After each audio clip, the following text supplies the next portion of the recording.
45mm of stack height, no plates, and a brand new supercritical foam that Adidas claims will redefine the super trainer category. Welcome back to Engineered Miles, I'm your host, and today we're putting the $200 Adidas Hyperboost Edge to the test. Let's get into it. This shoe is Adidas' answer to the emerging super trainer market.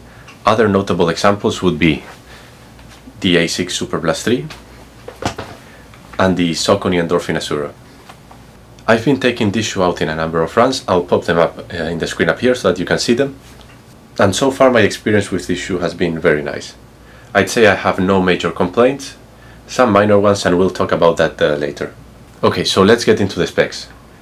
On this shoe we have a 45mm heel, 39mm forefoot for a 6mm heel to toe drop, and it weighs around 250 grams on my US size 9. This new foam is what Adidas calls Hyperboost Pro. It's a beaded PIVA foam, so similar to Saucony's Power Run PB. It's nice and squishy, bouncy, and it's very lightweight. Overall, I think it's one of the best foams on this new super trainer category. It offers quite a nice balance between structure and firmness, and nice and soft and compliant bounce, but it's not overly soft. To put this into perspective, this shoe is essentially halfway in between the very soft and compliant Superblast 3 and the firm and stable Saucony Endorphin Azura. I think it offers quite a nice balance that's not often found in this category. So far, lab tests for this shoe are showing that it delivers very good amounts of energy return, and the numbers are quite close to shoes like the ASICS Mega Blast. Even if this is an unplated shoe, since it offers such a tall stack of foam, it's still going to be a fairly stiff shoe. However, since it lacks that carbon plate, it's going to be much more forgiving on your feet, and it's going to be much more viable for those longer, easy miles. As you can see, this shoe offers quite a late stage rocker, and it's not extremely pronounced. So it's going to be quite good for most runners out there.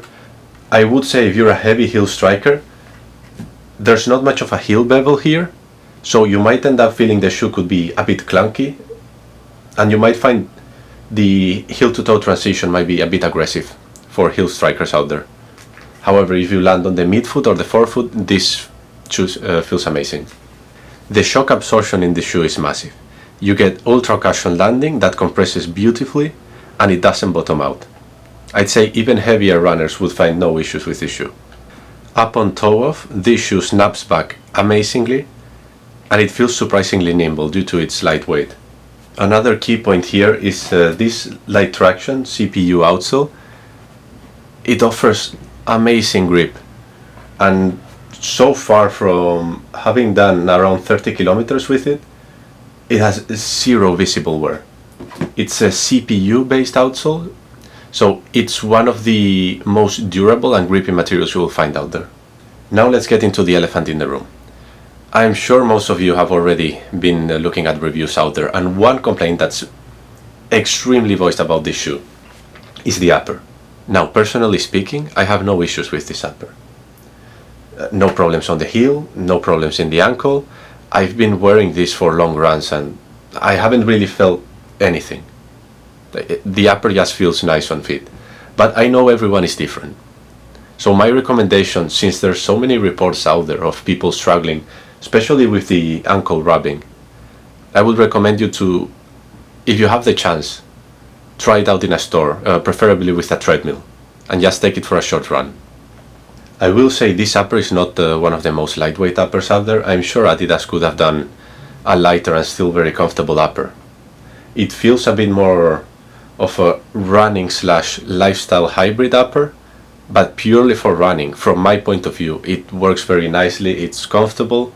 There's no pressure points in the laces, and that's something I do struggle with a lot.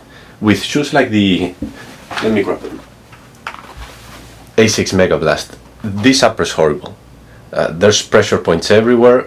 I have rubbing on the toe box, I get blisters. As much as I love this shoe, I don't like the upper.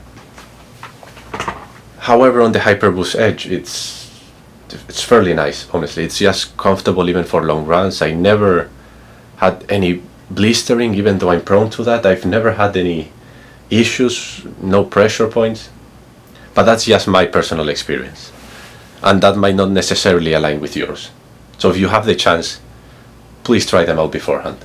Now, one thing I will say about this upper is that it's not the most breathable out there.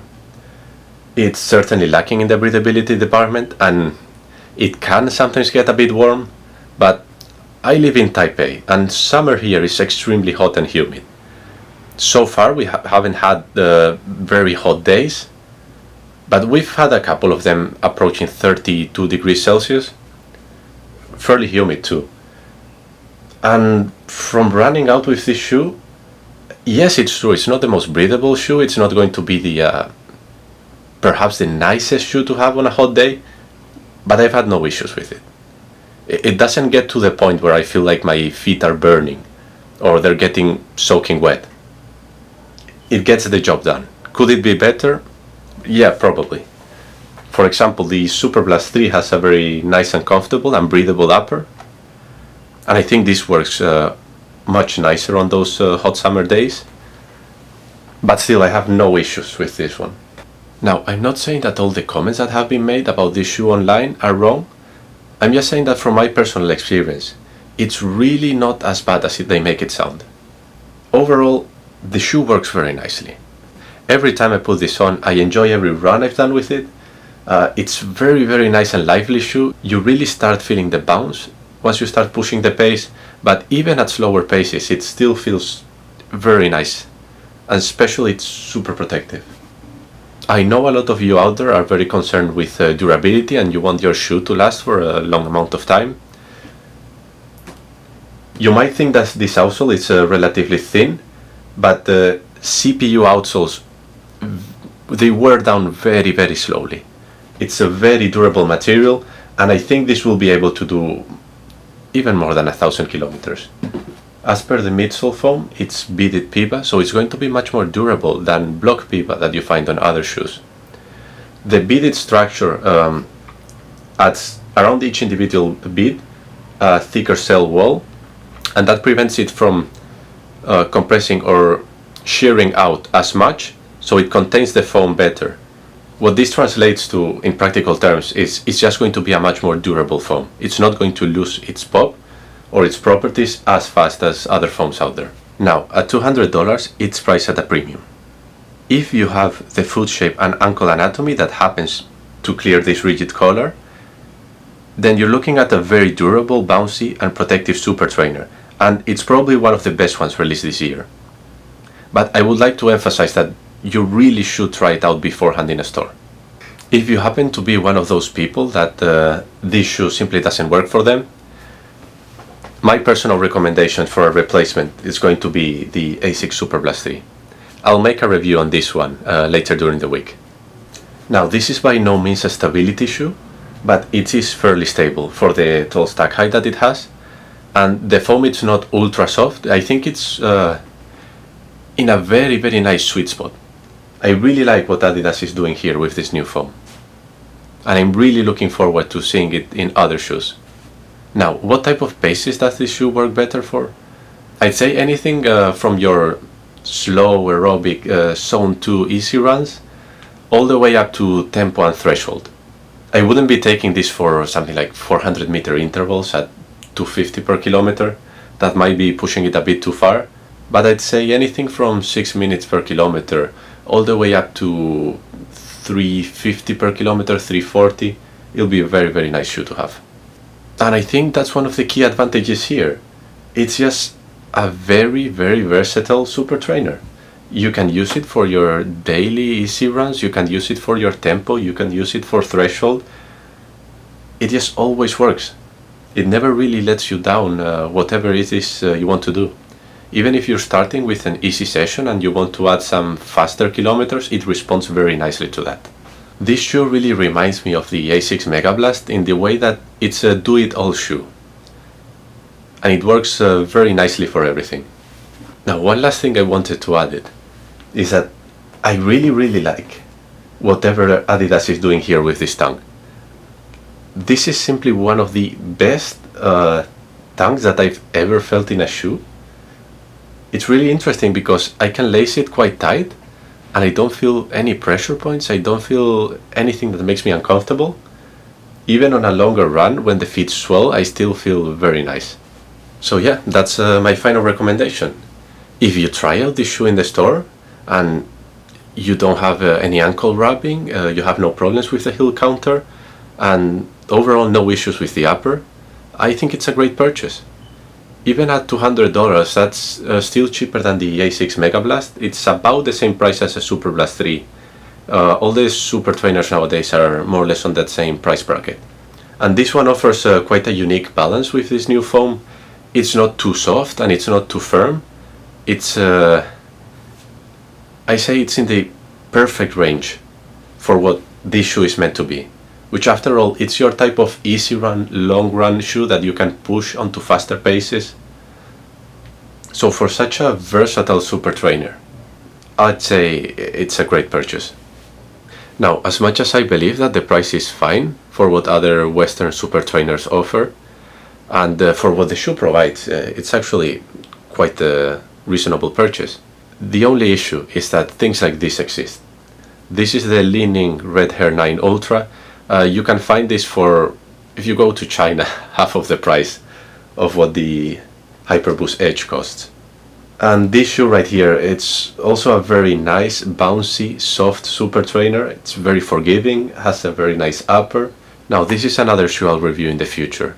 But the bottom text here is, if you have access to Chinese running shoes without too much of a markup on the price, then it gets a bit more difficult. But I think that goes for most of the running shoes nowadays. We've just gotten used to shoes being way more expensive than they ever used to be. And now we have these lower cost Chinese running shoes entering the market, and they offer effectively the same, but at a much lower cost. I'll make a video going into more detail in this matter later. But even independently of that, if you like this shoe, if it feels nice for you, and honestly this foam here, it's such a nice balanced foam and it's always so fun to run in it. If you enjoy your experience trying out this shoe, I think it's a very nice purchase, and it'll last for a very long time and you'll never regret it. So yeah, that's it. Let me know what you guys think in the comment section. If anyone has tried this shoe and wants to add anything, certainly leave a comment down below. I'm sure everyone else watching this video will really appreciate that. I'm still trying to figure out how to run this channel, so if you have any recommendations, anything you'd like to see, maybe more technical charts, I'd certainly appreciate any sort of recommendations you'd give me, and I'll definitely implement them on future videos. If you have any questions or you want to know anything else specifically about this shoe, leave a comment down below. I answer every single comment, and I always provide very in-depth and technical answers. If you appreciate this technical breakdown, please hit the like button, subscribe for more, and I'll see you in the next one.